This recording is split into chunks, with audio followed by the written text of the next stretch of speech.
Un saludo muy especial para todos. Mi nombre es Liliana Leal, soy abogada especialista en transporte y vengo trabajando el tema de transporte especial o con las empresas de transporte especial hace más de 10 años. La verdad es que la problemática actual es bastante difícil de entender y algunos de ustedes me han mandado correos y me preguntan, yo quiero saber qué está pasando con el tema del transporte especial. Es muy difícil explicarlo en palabras y por eso decidí hacer esta capacitación muy sencilla para que ustedes puedan entender cuál es la verdadera problemática.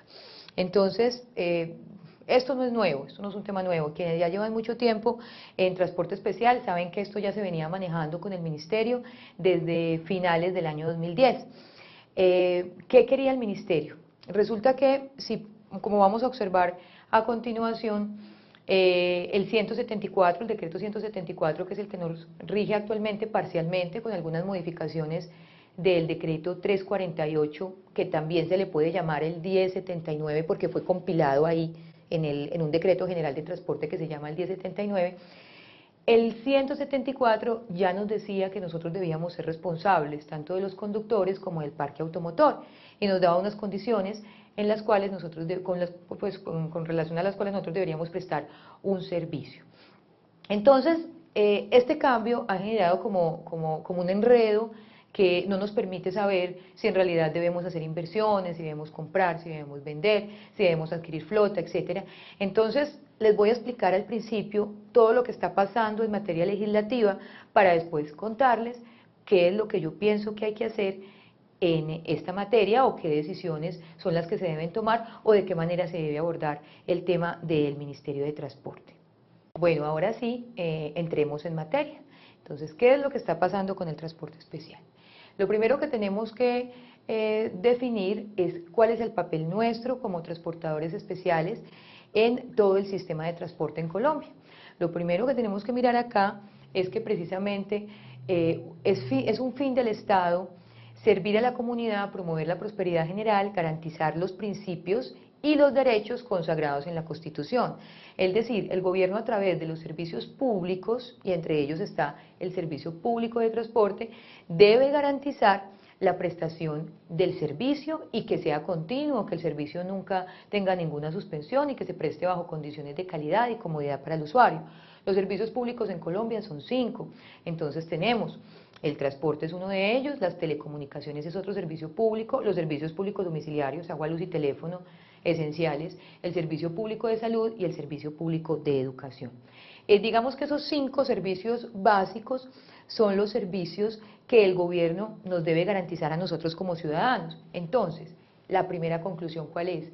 Que nosotros, los transportadores, lo que estamos haciendo es colaborando con los fines del Estado. Así lo reitera el artículo 365 de la Constitución, que es la norma más importante. Esta no va a sufrir ninguna modificación ni lo ha sufrido desde el año 91, y es que los servicios públicos son inherentes a la finalidad social del Estado, es decir, el Estado necesita los servicios públicos para poder cumplir con sus fines, que es garantizar a las personas pues estos derechos fundamentales, en el caso nuestro, el derecho de todas las personas a movilizarse libremente o el derecho a la libre locomoción. Entonces, los servicios públicos están sometidos a un régimen que lo fija la ley. ¿Cuál es la ley que nos rige en materia de servicios públicos de transporte? Estamos hablando de la ley 105 como la más general y posteriormente la ley 336 del año 96. Y esa es la norma que vamos a tener en cuenta. ¿Por qué? Porque independientemente de que todos los demás decretos, recuerden que primero está la Constitución, luego está la ley y luego están los demás decretos, independientemente de que salgan muchos decretos, la ley siempre va a quedar por encima de los demás decretos. Entonces, esa ley, la ley 336 del 96, nos va a ayudar a entender qué es lo que nosotros debemos de cumplir.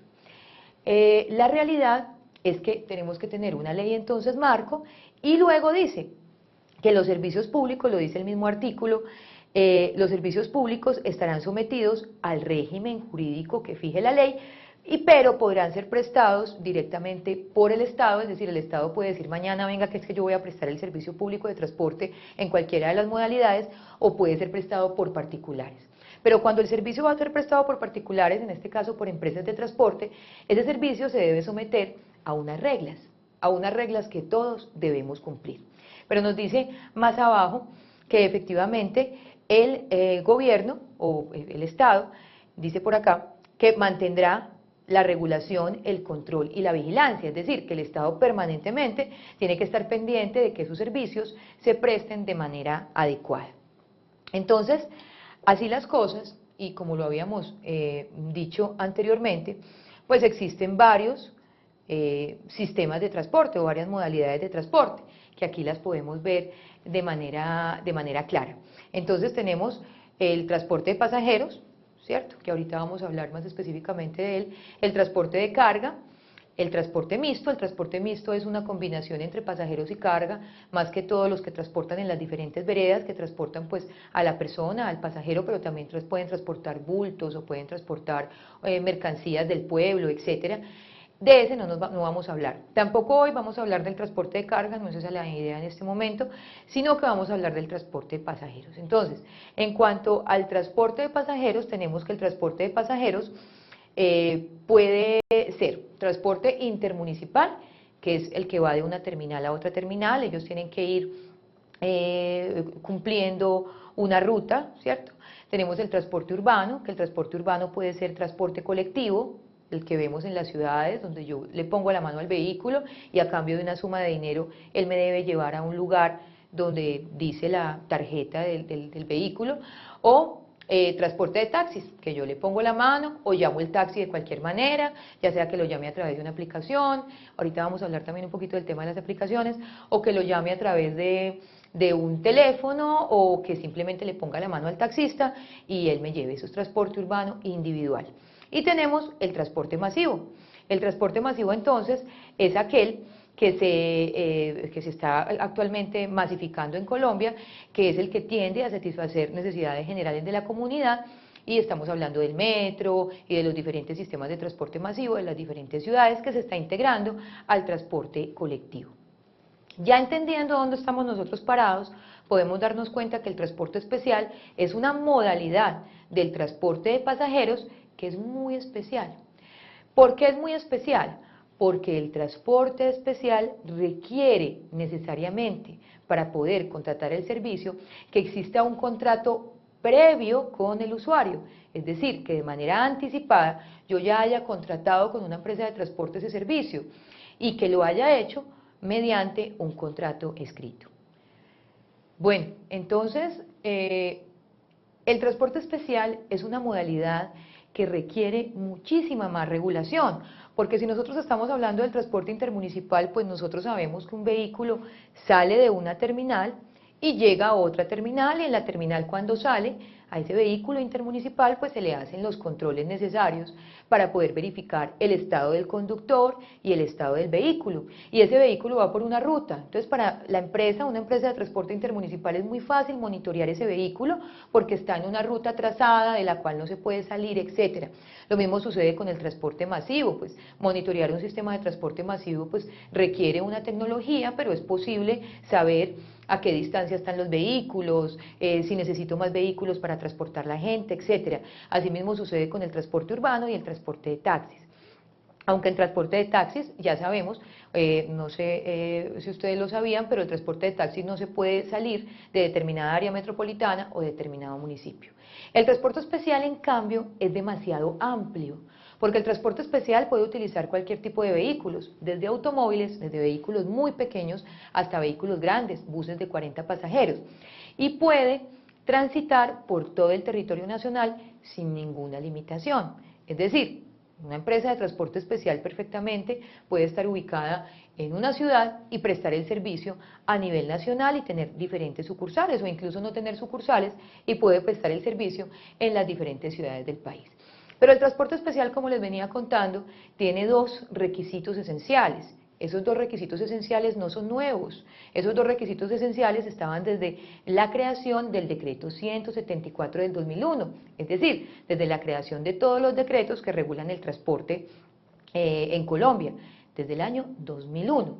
El 174, decreto 174, que es el que está actualmente en una reforma o que fue reformado, ese decreto nos decía, el transporte especial debe contar para yo poder prestar ese servicio con un cliente con quien yo previamente haya acordado unas condiciones, y esas condiciones deben estar en un contrato por escrito, y en ese contrato se debe establecer el precio, se deben establecer las tarifas, el término de duración y otros requisitos. Así también el transporte especial requiere entonces no solamente de que exista un acuerdo de voluntades. En el caso de Urbano es muy sencillo, porque en el caso de Urbano yo simplemente le pongo la mano al señor o le digo verbalmente que me lleve a determinado lugar, ahí ya hay un contrato de transporte, pero es un contrato de transporte verbal. El contrato de transporte especial, desde el decreto 174, siempre ha tenido que ser un contrato escrito y como ustedes saben, previo. Entonces, cuando yo efectivamente hago un contrato con un usuario, es porque el contrato, ¿quién lo hace? El contrato lo hace la empresa de transporte y el usuario. Lo que pasa es que todas estas empresas de transporte que habíamos mencionado anteriormente en cualquiera de las modalidades, hacen uso de un conductor, que es el que se encarga de manejar el vehículo, pero la empresa en todo caso debe ser responsable del estado del vehículo y de que el conductor sea una persona idónea para prestar el servicio. Entonces, si las cosas estaban tan claras, ¿qué fue lo que pasó y dónde fue que nosotros nos perdimos? Entonces, vamos a mirar. Resulta que cuando la empresa de transporte especial solicita al Ministerio de Transporte, como el ente que se encarga de esta autorización, una autorización para operar o una habilitación, tenía que cumplir unos requisitos. Antes los requisitos del 174, ahora los requisitos del decreto 348, que como ya les dije, está compilado en el decreto 1079 del 2015. ¿Esos requisitos cuáles eran? Pues eran una serie de requisitos financieros, técnicos, administrativos, donde la empresa demostraba que efectivamente era capaz de cumplir con esa misión tan importante que era prestar el servicio público de transporte. Sin embargo, las empresas de transporte, siendo muy sincera, lo que hicieron fue solicitar una habilitación y, claro, como necesitaban vehículos para poder operar, tenían que solicitar una capacidad transportadora. ¿Qué es la capacidad transportadora? La capacidad transportadora es el número de vehículos, es decir, la flota con la que yo necesito operar o con la que yo necesito prestar el servicio público de transporte. Entonces, ¿qué sucedió? Las empresas empezaron a solicitar efectivamente esa capacidad transportadora, demostrando que tenían contratos, que tenían usuarios a los que necesitaban prestarles el servicio. ¿En qué momento nos perdimos? Que las empresas se dedicaron a pedir cupos, como si pedir cupos fuera a pedir cualquier cosa, y resulta que no se dieron cuenta que efectivamente al solicitar los cupos, pues esta empresa los estaba solicitando precisamente para poder prestar el servicio público de transporte. Entonces solicitaban, digamos que se ganaban la licitación o se les ganaban el contrato con un colegio, el colegio X, y resulta que trabajaban todo el año, pero al siguiente año otra empresa de transporte diferente se quedaba con el servicio de transporte. Entonces los 20 vehículos o los vehículos que ya estaban operando, de los que ya se les había pedido, la empresa había pedido capacidad transportadora, que ya tenían tarjeta de operación y los demás documentos, pues quedaban en las nubes porque la nueva empresa que se había ganado la licitación conseguía otros vehículos para poder prestar ese servicio. Entonces, ¿qué pasaba? El parque automotor se fue volviendo cada vez mayor, y no teníamos contratos para que esas personas que con un gran sacrificio compraron los vehículos, pues pudieran subsistir con esos vehículos. Entonces, ¿qué se dedicó a hacer el propietario? En vista de que la empresa no le daba trabajo, pues el propietario copió este modelo empresarial, que es el modelo que actualmente el ministerio quiere cambiar. ¿Por qué lo quiere cambiar? Porque era un modelo en el cual el propietario era el que se encargaba de conseguir el conductor, el propietario era el que se encargaba de conseguir el usuario, y simplemente la empresa le daba un talonario de lo que llamaban en ese tiempo planillas, que siempre se han llamado extractos de contrato. Ahora se le llama FUED, Formulario Único de Extractos de Contrato, pero ha sido siempre lo mismo, y la empresa lo que hacía era que ¿cuántas planillas necesita? Y se las entregaba al propietario para que el propietario fuera quien hiciera el contrato con el usuario. Entonces ahí nos perdimos, porque en realidad quien debía hacer los contratos, la empresa, debía fortalecer su sistema de gestión, su sistema de mercadeo, para poder tener a esos vehículos que efectivamente vinculó a su capacidad transportadora, ocupados prestando los servicios de transporte. Entonces, ¿qué sucedía? pues el propietario le pagaba una suma de dinero X por concepto de administración a la empresa y la empresa permitía que ese vehículo trabajara en lo que quisiera hacer y les daba como un extracto de contrato. O en ese momento, como les digo, se llamaba planillas. Pero resulta que como este sistema que este sistema estaba generando competencia desleal a otras modalidades y los intermunicipales, que tienen un gremio muy grande y muy fortalecido, lo que no pasa con nosotros, le dijeron al ministerio, un momentico, es que yo veo un montón de vehículos de transporte especial en las carreteras quitándonos nuestros pasajeros. Es decir, para nadie es un secreto que estos vehículos se paraban en una carretera nacional, primaria o secundaria, y pues llevaban a la gente sin tener ningún contrato previo de un lugar a otro, haciéndole competencia o quitándoles los pasajeros al transporte intermunicipal o al transporte urbano, o haciendo de taxis. Entonces, en vista de que, como les expliqué al principio, el transporte especial era mucho más difícil el control, el Ministerio de Transporte empezó a buscar de qué manera podía acabar con este modelo e implementar un modelo nuevo con el que yo personalmente no estoy de acuerdo, pero que les voy a explicar qué es. Entonces, ¿qué es lo que quiere actualmente el Ministerio? El Ministerio quiere que el propietario, como inversionista, le entregue el vehículo a la empresa de transporte para que la empresa de transporte sea quien se encargue de administrar el vehículo, de contratar el conductor, de contratar el usuario, de conseguir el usuario, que efectivamente así debe ser, que contrate el conductor, que administre el vehículo y que le devuelva una suma de dinero al propietario como una contraprestación económica por poner a trabajar ese vehículo o por poner a trabajar esa inversión, porque el propietario lo que está haciendo es una inversión. Pero resulta que, a mi parecer, y con todo el respeto con el Ministerio de Transporte, este modelo es un modelo que tampoco se acomoda a lo que necesitamos. ¿Por qué? Porque es que el Ministerio de Transporte no puede desconocer que actualmente ya hay unas personas que son propietarios de vehículos que están prestando el servicio, efectivamente, de manera desordenada, pero que quieren hacerlo bien. Pero es imposible para una empresa organizar esta gente cuando el ministerio no nos da las herramientas para poder empezar esa transformación.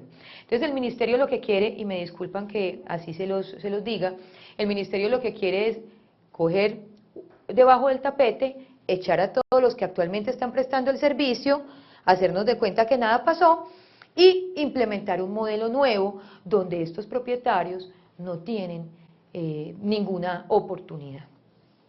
Actualmente entonces, esto es lo que quiere el ministerio, como les digo, el modelo anterior y el modelo nuevo. Entonces, actualmente, ¿qué actualmente? Sin hablar, o sea, de la transición del 174 al 348, actualmente, ¿qué es lo que está vigente? Lo que está vigente, aquí tengo más o menos un esquema general, me disculpan si de pronto no está muy actualizado, pero ahí están las normas esenciales.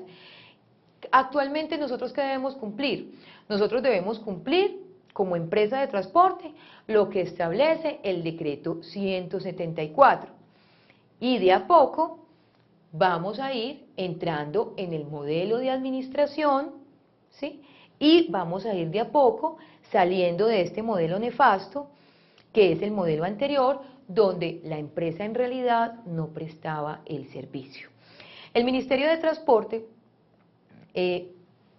no toma la decisión, que yo en eso no estoy de acuerdo tampoco, de hacer cumplir el decreto 174, que ya traía herramientas de control y de vigilancia para las empresas, sino que lo que hace es cambiar completamente la normatividad, pero en realidad en el fondo la normatividad dice exactamente lo mismo. Lo que están haciendo es cambiando para que la gente en su cabeza, porque así es el colombiano necesita que le digan que algo cambió para que algo adentro le cambie.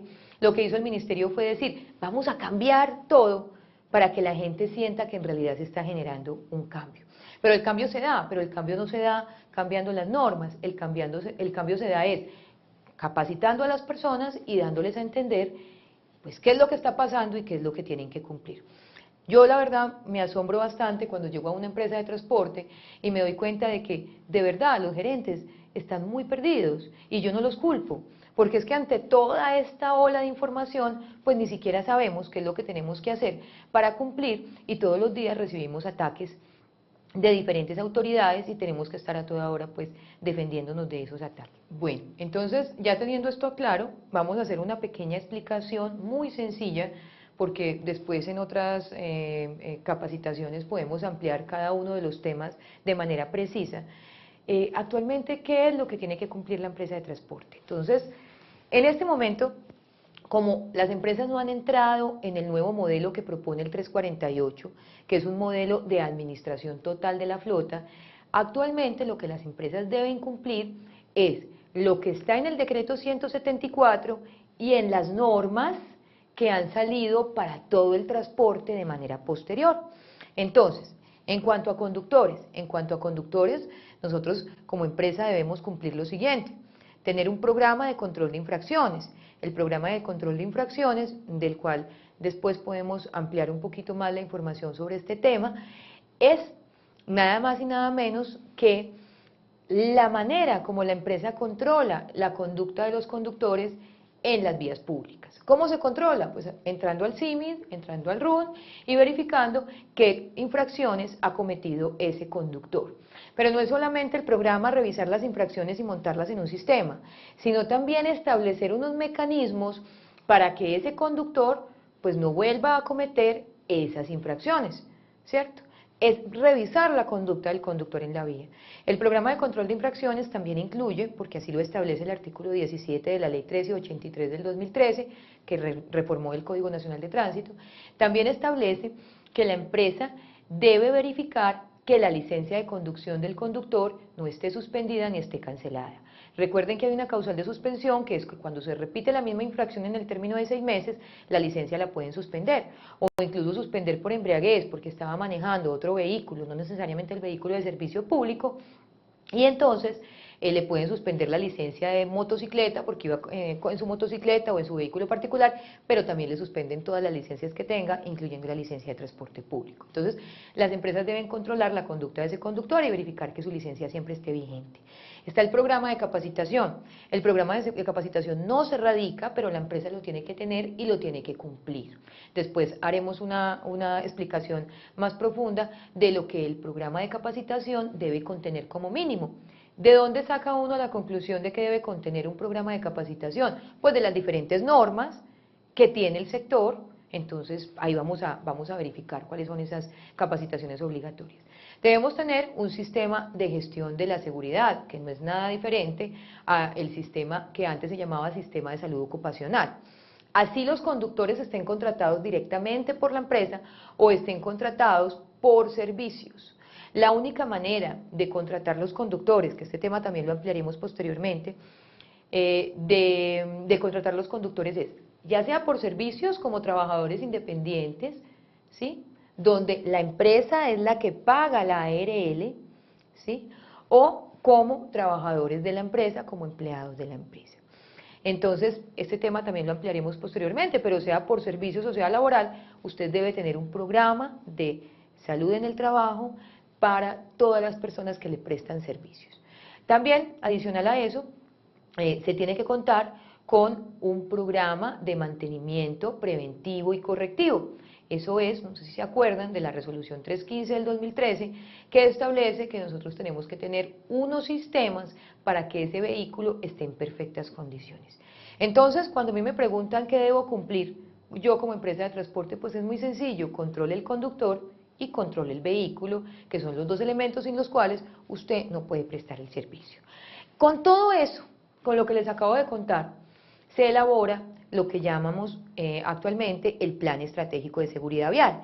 El Plan Estratégico de Seguridad Vial, del cual también hablaremos posteriormente y ampliaremos la información, es un compendio de todos estos otros programas que nosotros debemos tener, pero ya con unos indicadores de calidad, con unas mediciones, con un seguimiento, Y ese plan estratégico de seguridad vial, si bien no es una norma certificable por la ONADO, por ninguna entidad, no es una norma certificable, también es un sistema que se debe medir y al que se le debe hacer un seguimiento. Bueno, entonces ya sabemos más o menos qué es lo que tenemos que cumplir a la fecha. Y sabemos también que ustedes como empresas de transporte tienen una habilitación. ¿Qué es una habilitación? Una habilitación es una autorización para operar. Y esa habilitación es indefinida. Mientras que se den las condiciones exigidas o las condiciones que me pidieron a mí inicialmente para podérmela otorgar. Si yo ya no estoy cumpliendo con las condiciones que generaron que a mí me dieran esa autorización para operar, pues a mí simplemente me pueden cancelar la habilitación. ¿Qué es lo que está pasando actualmente con el 348, compilado en el decreto 1079 del 2015? Lo que está pasando es que el ministerio con ese decreto nos está diciendo que nosotros tenemos que volver a presentar unos nuevos requisitos que ya no son los que les acabo de contar, que son solamente controlar el conductor en esos 3 programas y el vehículo, sino que también debemos de contar con otros requisitos adicionales. Unos requisitos adicionales que están establecidos para más ubicación en el artículo 19 del decreto 348. Esos requisitos son requisitos que requieren una inversión, que requieren que nosotros pongamos una suma de dinero para poder hacer efectivos estos cambios. Pero ¿qué sucede?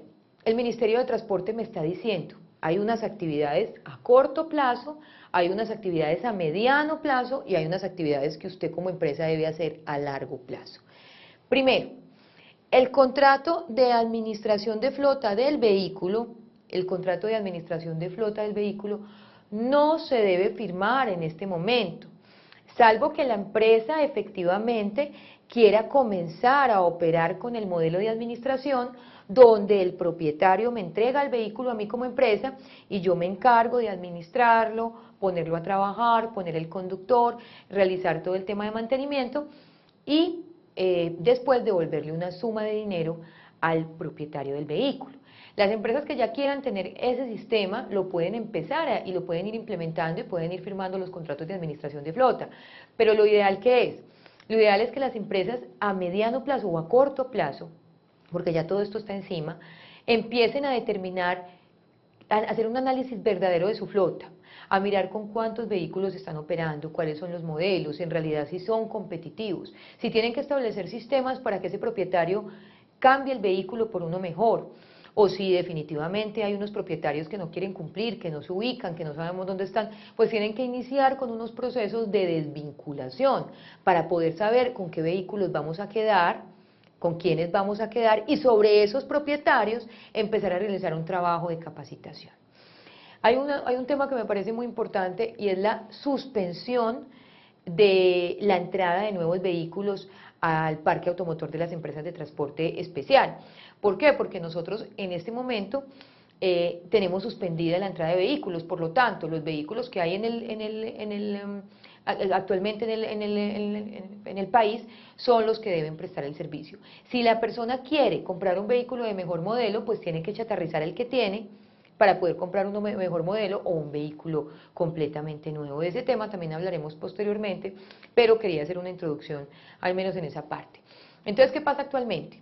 Si usted quiere pedir capacidad transportadora, o sea, si usted quiere pedir más vehículos, más cupos, pues entonces usted le tiene que demostrar al Ministerio de Transporte, de acá a la determinada regional, que todos los vehículos están ubicados en los contratos que usted está actualmente desarrollando y que efectivamente necesita más vehículos, porque si usted no tiene ubicados los vehículos que tiene en un plan de rodamiento, usted no puede solicitar más vehículos, sino que tiene que empezar con un proceso, ya sea de renovación de flota o ya sea de incentivo para esa renovación y buscar que esos vehículos tengan trabajo o con los que no quieran cumplir, iniciar los procesos correspondientes de desvinculación. Bueno, entonces, ¿qué está pasando con el transporte especial? Muy sencillo, a manera de conclusión de todo lo que les acabo de contar. Había un decreto, que era el decreto 174, que en realidad el Ministerio de Transporte, a través de su entidad que vigila y controla, que es la Superintendencia de Puertos y Transporte, nunca controló. Eran vehículos o era una modalidad que no estaba totalmente controlada en vista de que efectivamente eran vehículos que podían transitar a nivel nacional, no tenían establecida una ruta, entonces era muy difícil realizar el control de estos vehículos. Entonces el Ministerio de Transporte, en vez de ayudar a las empresas de transporte a mejorar la prestación del servicio y a capacitarlos sobre los diferentes temas, lo que hizo fue de manera, no de manera sorpresiva, pero sí de manera desesperada, lo que hace es que saca un nuevo decreto, que es el decreto 348, compilado en el decreto 1079, y este decreto nos trae unas actividades a corto, a mediano y a largo plazo que las empresas deben cumplir para convertirse de prestadoras de un servicio, digamos que no lo estaban prestando de manera directa, que estaban dejando que el propietario prestara ese servicio, a convertirse en administradoras del vehículo, donde el propietario entrega el vehículo a la empresa para que la empresa lo administre. La realidad es que las empresas no están preparadas para dar ese salto y por esa razón es que se está generando pues todo este enredo. Adicional a eso, pues estamos muy conmocionados esta semana hay dos noticias que son muy importantes. Una de ellas es que efectivamente la plataforma tecnológica Uber fue sancionada por la Superintendencia de Industria, Comercio y Turismo, donde la superintendencia reitera de que ese servicio es ilegal. ¿Por qué es ilegal? Porque es un servicio que se presta a través de vehículos particulares, cuando en realidad ese servicio se puede prestar a través de vehículos de servicio público que están regulados y controlados por el gobierno nacional. Y lo otro es un concepto de la DIAN, de una funcionaria de la DIAN, que interpreta la legislación de transporte de manera equivocada, argumentando de que el transporte especial no es transporte público, o que sí es transporte público, pero que no está sometido a una tarifa, entonces que por esa razón deben cobrar el IVA. Esta trae consecuencias muy graves para todos y sobre eso también nos tenemos que pronunciar. Entonces, ¿qué debe hacer el transporte especial en este momento? O sea, primero, no quedarnos callados y tener un gremio fuerte que permita poder manifestarnos ante el Ministerio de Transporte sobre las diferentes situaciones irregulares que actualmente se presentan y que nos generan mucha confusión. La primera es aclarar que efectivamente a la fecha no está totalmente vigente el decreto 348, solamente en algunas partes. Que efectivamente las empresas que se quieran acoger al decreto 348 pueden empezar a seguir con unos lineamientos y van a poder pues acomodarse a este decreto si así lo quieren. Lo otro es que las empresas tienen que realizar al interior de las empresas un trabajo con los propietarios para poder organizar su parque automotor, para poder definir con qué vehículos van a trabajar y efectivamente que sean los vehículos a los que les pueden dar trabajo y de los que se puede realizar un control. Empezar un proceso de capacitación. Y aclarar varios temas, aclararlo del tema del IVA, del 16%, que yo creo que eso amerita una demanda administrativa de manera inmediata, y aclarar el tema de la norma de turismo, porque la norma de turismo, la ABS 009, establece cosas ilógicas, como por ejemplo que un vehículo de 19 pasajeros tenga que contar con baño y otras cosas pues que todavía no han sido aclaradas, y que se aclare por qué la norma aún no es certificable. Entonces hay que aclarar también todo el tema de turismo, que va a ser esencial, porque ahorita en agosto, según el decreto 348 compilado en el 1079, todos tienen que tener una certificación de turismo y esa certificación de turismo en agosto ya habría que tener la lista, pero no han definido todavía todo ese tema de turismo, hay muchas inquietudes que no hemos sabido plantear al ministerio. Estos son temas que son esenciales para definir y también, por supuesto, hacer una capacitación a las autoridades de control y vigilancia para que interpreten bien el extracto de contrato o FUE. Sé que muchas personas están un poquito incómodas porque ese documento se reglamentó, pero ese documento debía ser reglamentado para poder estandarizar y no estar dejando en manos de la autoridad la interpretación de ese documento, que es el documento, es el documento más importante para la prestación del servicio especial, porque cuando la empresa lo expide, está diciéndole a la autoridad que ese conductor es idóneo, que ese conductor tiene licencia, que es una persona especialista en la conducción y que el vehículo está en perfectas condiciones.